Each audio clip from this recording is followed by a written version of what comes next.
কোনো রকম আটা ময়দা চালের গুঁড়া ছাড়াই এই সেমাই পিঠাটা তৈরি করে খেতে পারবেন। খেতে এক কথায় অসাধারণ। আর আপনি যে আটা ময়দা কিংবা চালের গুঁড়া ছাড়াই পিঠাটা তৈরি করছেন খেয়ে কিন্তু কেউ বুঝতেও পারবে না। মূল রেসিপিতে চলে আসলাম। প্রথমে লাগবে সুজি। আমি 1 কাপ পরিমাণ সুজি নিয়েছি, আপনারা কম বেশি করে নিতে পারেন। তারপরে হচ্ছে 1 কাপ সুজি হালকা একটু ভাজি করে নিয়েছি।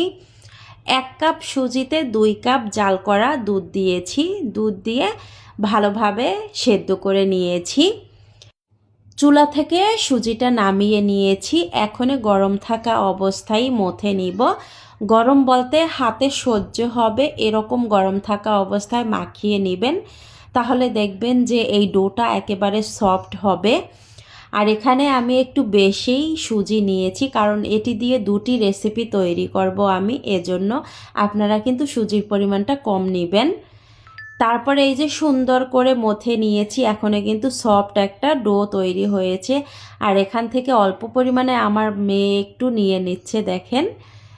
তারপরে পিঠাগুলো তৈরি করার জন্য এভাবে লম্বা শেপ দিয়ে নিলাম একটু সুজি। এখন ছোট ছোট লেচি কেটে এভাবে এই যে হাত দিয়ে লম্বা লম্বা করে কেটে নিব।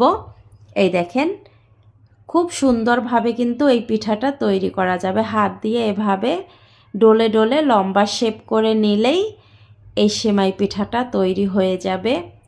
আমাদের এলাকায় কিন্তু এই পিঠাটাকে ছড়া পিঠা বলে, সেমাই পিঠা কিন্তু কেউই বলে না। এক এক করে সবগুলো পিঠা আমি তৈরি করে নিব। সবগুলো পিঠা তৈরি করা হয়ে গেছে একটা প্লেটে এই যে নিয়েছি। দেখেন দেখতে কিন্তু অনেক সুন্দর দেখা যাচ্ছে পিঠাগুলো, আর খেতেও এক কথায় অসাধারণ হয়েছিল। আমি তৈরি করে আমার হাজব্যান্ডকে দিয়েছিলাম, আমার হাজব্যান্ড কিন্তু বলতেই পারেনি যে এটা সুজি দিয়ে তৈরি করেছি।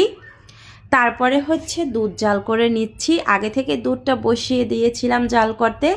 দুধটা ঘন করে নিব জাল করে। তারপরে এর মধ্যে দিয়ে দিব বানিয়ে রাখা পিঠাগুলো। এই তো দুধটা জাল করে নেওয়া হয়ে গেছে। এখন এক এক করে এই প্লেট থেকে পিঠাগুলো দিয়ে দিলাম দুধের মধ্যে দিয়ে জাল করে নিব। আর এখানে একটা কথা আপনাদের বলে রাখি, সেটা হচ্ছে এই পিঠাটা বেশি নাড়তে যাবেন না। আমি যে ভুলটা করেছি, আমি একটু পরপরই নেড়ে দিয়েছি, এতে করে পিঠাগুলো ভেঙে গেছে। আপনারা অতটা বেশি নাড়তে যাবেন না, 2-1 বার নেড়ে নিলেই হয়ে যাবে। দেখবেন আমি অতিরিক্ত নেড়েছি, এজন্য পিঠাগুলো ভেঙে গেছে। এরপরে স্বাদ অনুযায়ী মিষ্টির জন্য দিয়েছি চিনি। চিনিটা দেওয়ার পরে আবারও জাল করে ঘন করে নিয়েছি। রান্নাটা হয়ে গেছে, এবার নামিয়ে নিচ্ছি।